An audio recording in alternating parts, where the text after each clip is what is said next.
the course on medical biomaterials. As I mentioned yesterday, biomaterial is any substance. It can be a synthetic or it can be a natural or a combination of both. It is used for maybe a short period of time or very long period of time or forever, into the human body. It is meant to treat or augment or diagnose or replace any tissue or organ or any bone of the functions of the body. Okay. So, it could be a replacement of a knee joint or a hip joint, it could be a stainless steel plate which will support broken bones, or it could be a lens which is ocular lens which is placed inside after an eye surgery. Okay. It could be a cardiovascular stent which has to remain inside for a very long time, or it could be a urinary catheter which is placed for a few hours so that the urine from the patient gets drained. So, it could be very few hours duration or it could be many years. Okay.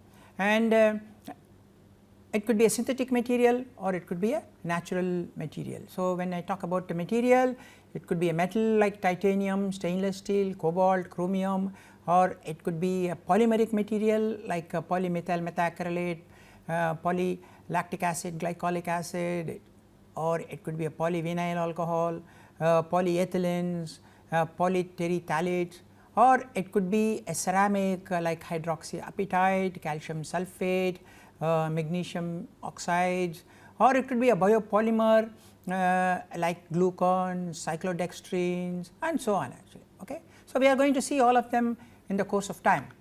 So, the most important point you need to consider when you are designing biomaterial is the biocompatibility. That means the material has to perform within the host for the specific application and without creating any problems to the host like toxicity. There are different types of toxicity that are possible, local toxicity, systemic toxicity, and what is the response of the human when a material, a foreign material is placed inside the body. So, that has also to be considered when you are designing a biomaterial. Okay. Because the material may be coming in contact with the host tissues, blood, membranes, proteins, and various parts of the body. So, it should not cause adverse reaction whether it is short term or long term. This is a good book to follow.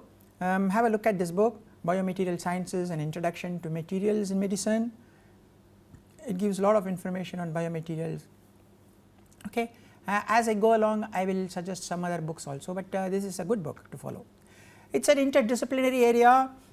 It involves expertise of bioengineers, material scientists, polymer chemists, polymer technologists, metallurgists, immunologists, because the material could cause immune response. So, you need to consider that.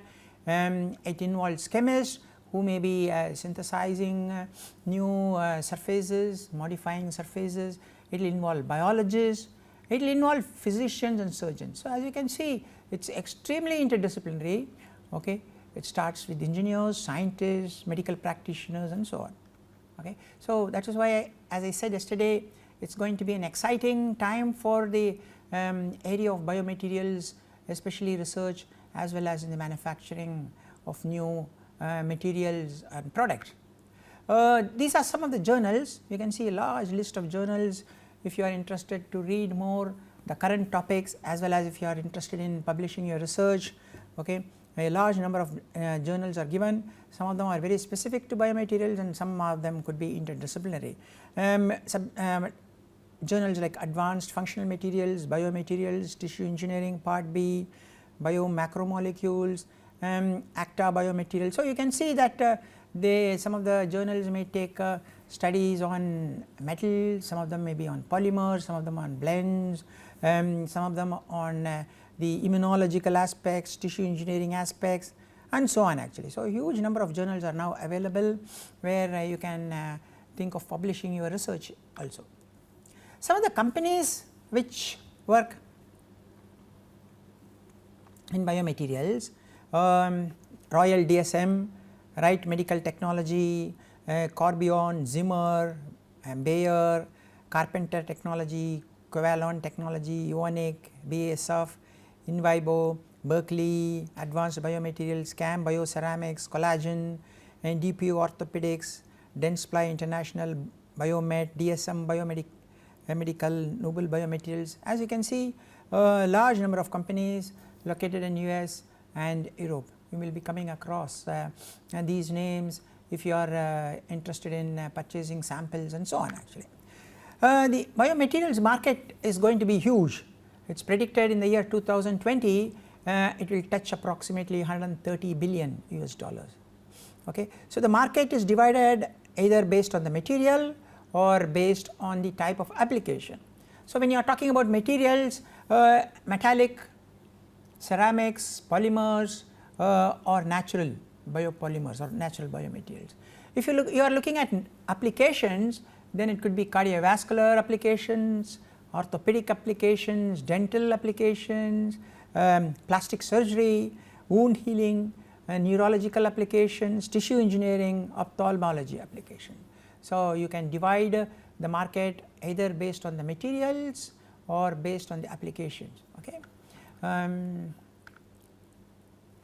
So, the biomaterials market is categorized into metallic, ceramics, polymers and natural, like I said, and metallics segment is very large, especially in the year 2015. Okay. Like I said, huge number of metals have come into the biomaterials area. So, the metallic segments could be involving stainless steel. Stainless steel is used in orthopedic plates, titanium is used quite a lot in stents, again in orthopedic joints. Then titanium alloys, different types of metals are added to titanium to improve certain properties, cobalt chrome alloys, silver, gold, platinum. So, a lot of metals are used as biomaterials for different applications, for antibacterial properties, for taking care of wear and tear, for withstanding high tensile strength and so on actually. If you look at ceramic segment, these are aluminum oxide, zirconia, calcium phosphate, calcium sulphate, carbon, glass, all these come under ceramic segment. And nowadays there is a lot of interest in ceramics because they are extremely biocompatible and they nicely fit into the system, human system, without causing any adverse effect, especially as you know hydroxyapatite, calcium phosphate, calcium sulfates, they are all part of the bone and various tissues. So, they are extremely biocompatible. If you look at the polymer segment, we have huge number of polymers. There is a lot of interest in polymer biomaterial because of many properties. Polymers are very flexible. Okay. Polymers can be biodegradable, polymers could be made into different shapes and sizes, polymers could be blended with other polymers to get very specific property, polymers could be surface modified to improve its biocompatibility and antibacterial property. Hence, polymers are widely now being used, polymethyl methacrylate, especially the oral and teeth contains a lot of acrylic acid in polymethyl methacrylate. Polyethylene is used in joints, okay, rotatable joints. Polyesters are used in grafts, vascular grafts. Polyvinyl chloride, again being a highly inert material, it is also used quite a lot inside the human system. Silicone rubber is used in urinary catheters, urinary stents. The nylon is used in sutures. Again, nylon is extremely strong and has very high tensile strength. So, it is used in areas where you require strength. Polyether ether ketone, okay, it is called PEEK, and these are very specialized polymers which have many applications. In addition, other polymers like PLA, polylactic acid, PVA, polyvinyl acetate or polyvinyl alcohol. Then we have the PLGA, polylactic glycolic acid. So, these are more polymers and many of them are approved by the FDA for use in the human system. Then the fourth type of biomaterial market is natural. Okay. that means it is either produced by bacteria or cells or found in plants and so on, like hyaluronic acid, collagen, gelatin, fibrin, cellulose, chitin, alginate, silk.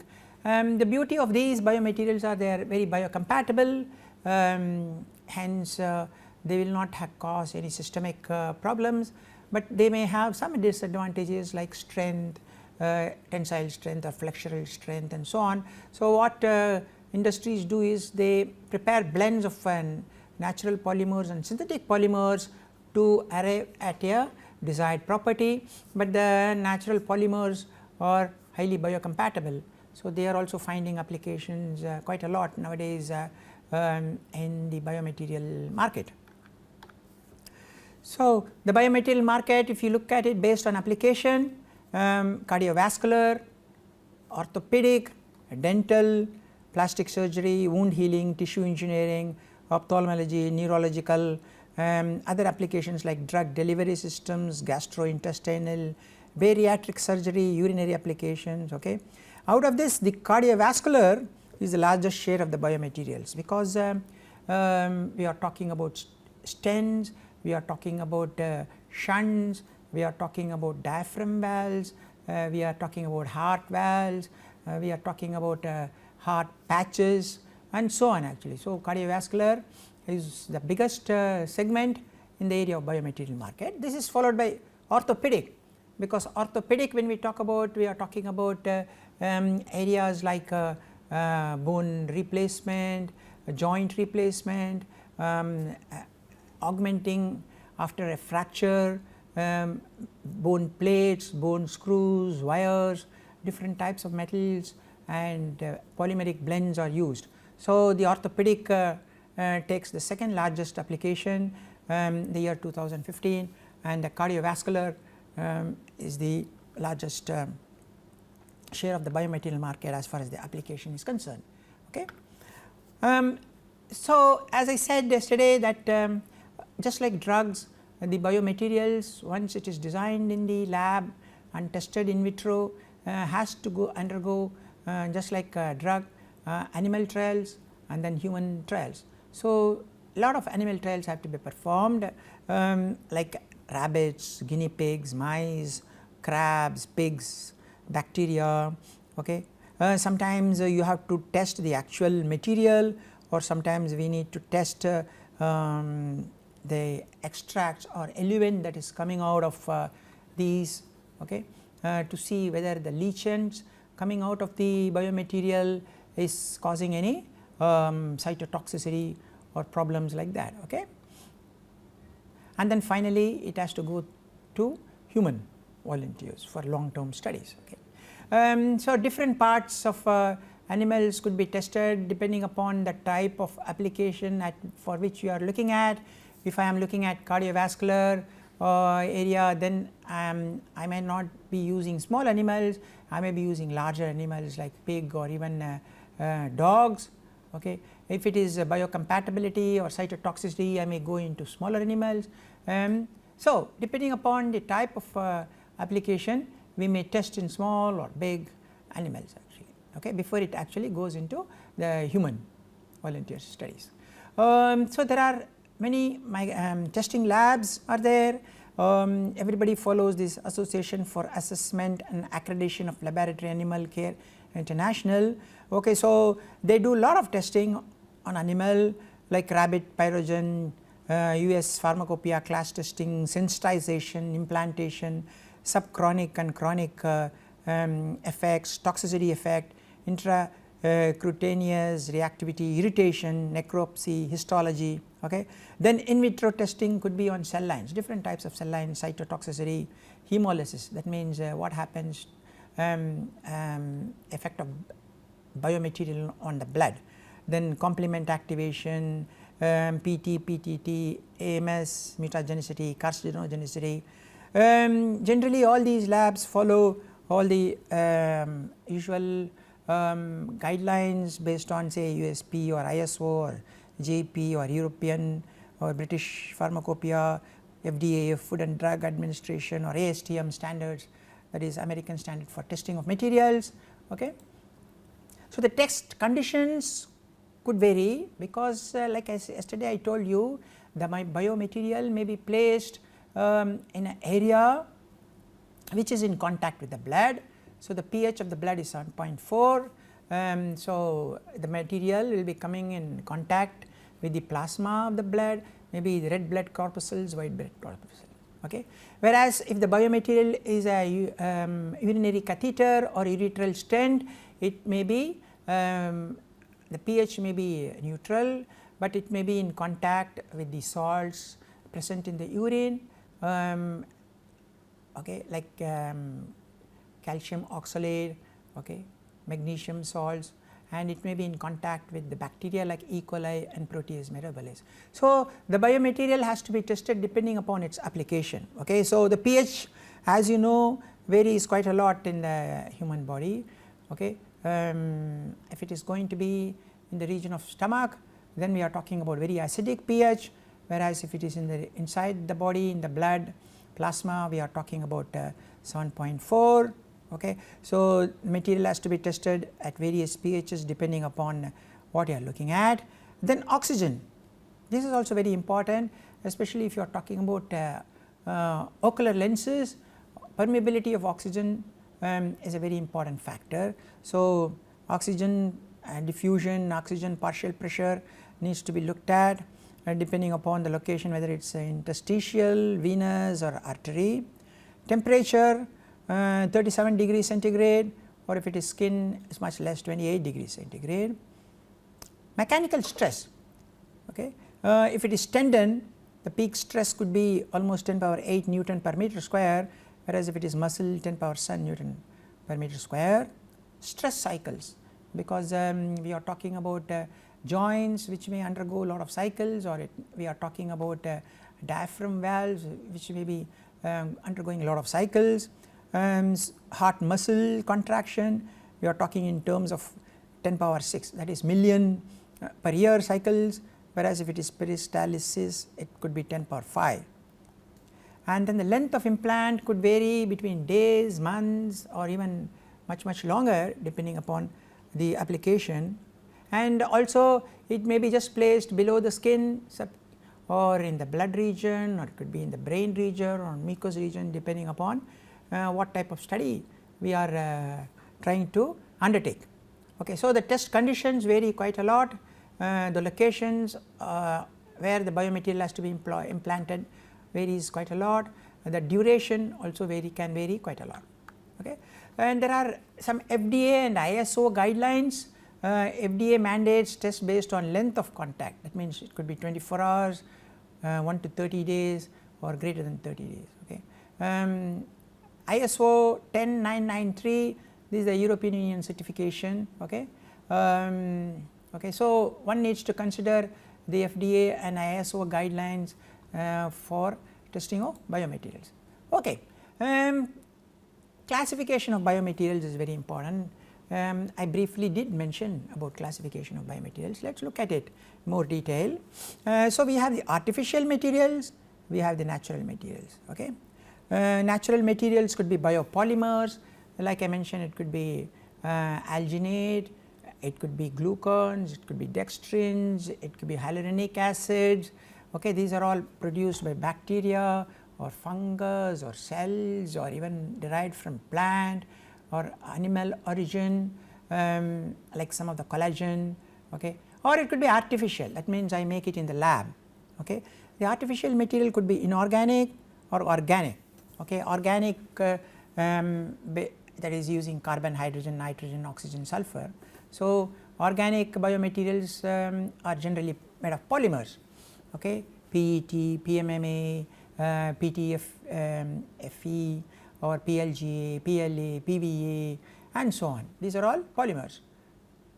Or it could be metals, stainless steel, titanium, chromium, nickel, or it could be ceramics, calcium sulfate, hydroxyapatite, oxides of magnesia, okay, and alumina, or it could be a combination. Nowadays there is a lot of interest in hybrid biomaterials. Can I combine the strength of metals with the flexibility of polymers and biodegradability of polymers? So, can I design a biomaterial which may have a metal core but on the surface there could be a biodegradable polymer which will have some drug, and the polymer slowly degrades over a period of time. So, the drug gets eluted and maintains the biocompatibility of the material. So, nowadays lot of combinations of materials are coming.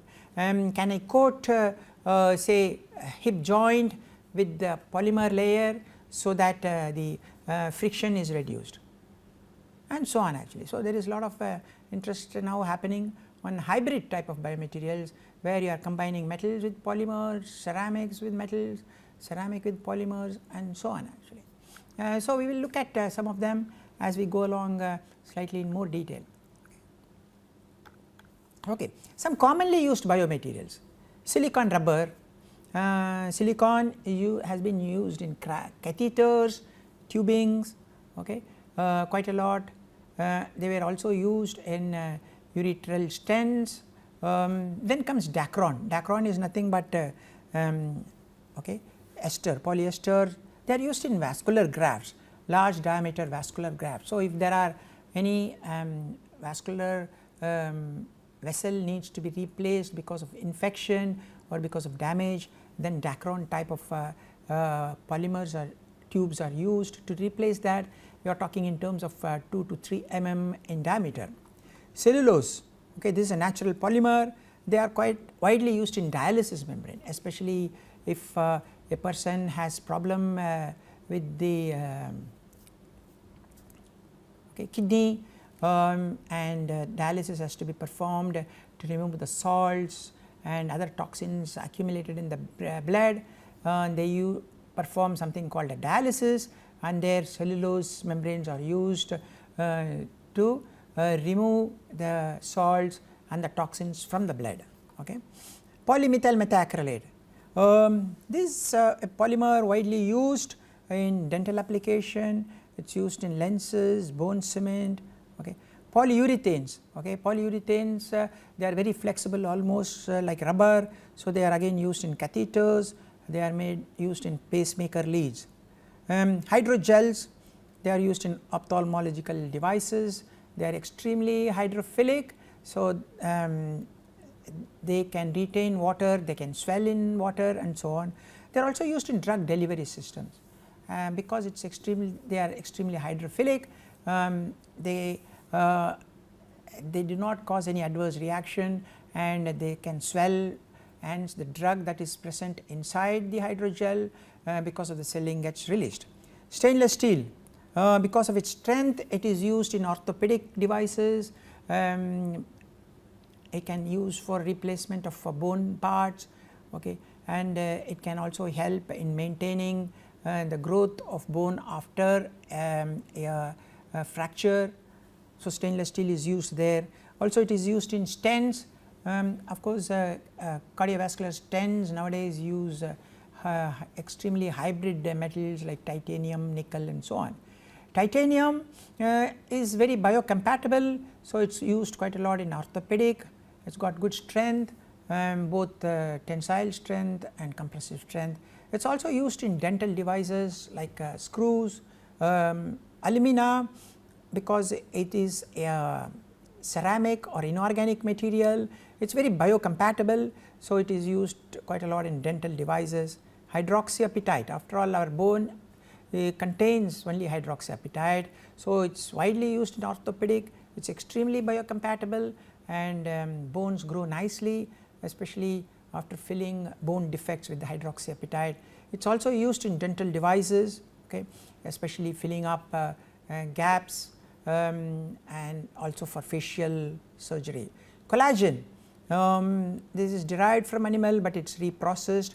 It is used in wound dressings, ophthalmological application. As you can see, this slide just gives you a brief show of what type of materials that are used for different applications. As you can see, metals come into the picture, non-metals like inorganic materials come into the picture, polymers come into the picture, also biomaterials come into the picture, and there is always an overlap of applications of these material in different areas of biomaterial design.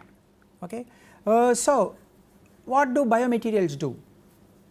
More in detail, they replace diseased part, especially if you are doing dialysis, assist in healing, for example sutures, we tie the skin using nylon or biodegradable material, okay. Improve function, okay. So, they are in contact, correct function like in spinal rods, especially if there is a spinal defect, they place a long metal stent or tube, okay. Correct cosmetic, this is for cosmetic surgery, when if one is talking about surgery of nose or ear either after an accident or because of cosmetic, then we are thinking in terms of using a material like polyurethane or silicone, mostly a polymeric material, which will exactly appear like the human tissue, and they are flexible, soft, and so they nicely fit after an accident or for a cosmetic surgery. Aid in detection like a probe, like if I am interested to have a implanted glucose sensor or implanted device which will automatically correct your heartbeat, irregular heartbeat, then that is a probe. Aid okay, transaction like catheter, replace some rotten portion like amalgam, based on mercury, replace dead skins, artificial skins are now coming into research areas after a burn injury or after an accident. Can we tissue engineer the entire skin and replace the diseased skin or damaged skin using a tissue engineered, externally tissue engineered skin. It could be an exterior portion, or it could be even an interior tissue engineered portion. So, what are the problems of biomaterials? Acute toxicity, cytotoxicity, that is a big problem, okay, because we are processing the biomaterial, say there could be toxic chemicals which may create adverse response on the cells. So, cytotoxicity is a very important point. For example, arsenic could be causing cytotoxicity. Subchronic or chronic toxicity like lead. Sensitization, okay. So, sometimes the metals like nickel, copper, chromium, which are used either as lead wires or which are used in joints, may slowly get leached out and go into the bloodstream, and this may be in terms of parts per billion, but still it could cause certain sensitization to the host, okay. Genotoxicity, carcinogenicity, sometimes it can cause cancer, the biomaterial reaction can lead to inflammation, local inflammation, and hence cancer. Reproductive and or development, okay, reduction like lead, there is a lot of talk about lead products which contain lead may affect both the developmental stage of the embryo or even the reproductive stage. Neurotoxicity, can the material hurt the neurological functions, can the material cause immunological damage, immunotoxicity, pyrogenic or endotoxins. So, can the material lead into this? So, all these can happen. So, when we are designing the material, we have to be very careful. It has to be approved by FDA, saying that it does not cause any of this toxicity. So, we need to perform, if it is not approved by FDA, we need to perform all these tests before it can be approved by FDA. So, it is much more involved and complicated than drugs, because in drug discovery, drug performs its action maybe few hours and then it gets completely eliminated from the human system. Whereas in a biomaterial, some of the materials have to stay inside the human for very long periods of time, years and years. So, we need to consider all these factors when you are designing a biomaterial. Okay. So, we have polymers, we have ceramics, we have metals, we have semiconductor materials, and then we have synthetic biomaterials. So, all these are sometimes used on its own or sometimes they are used together. For example, polymers used in skins and cartilage. Okay, when we talk about polymers here, we talk about both synthetic and natural ones. Ocular implants, polymers are used. Drug delivery devices, okay, biodegradable drug delivery devices. Ceramics are used as for bone replacement, bone surgery, okay, like your hydroxyapatites. Heart valves, ceramics are used. Dental implants, ceramics are used here. Metals, we are talking in terms of orthopedic fixation like stainless steel screws, okay, like metal screws. Then dental implants, sometimes titanium is used in dental implants. Metals are used quite a lot.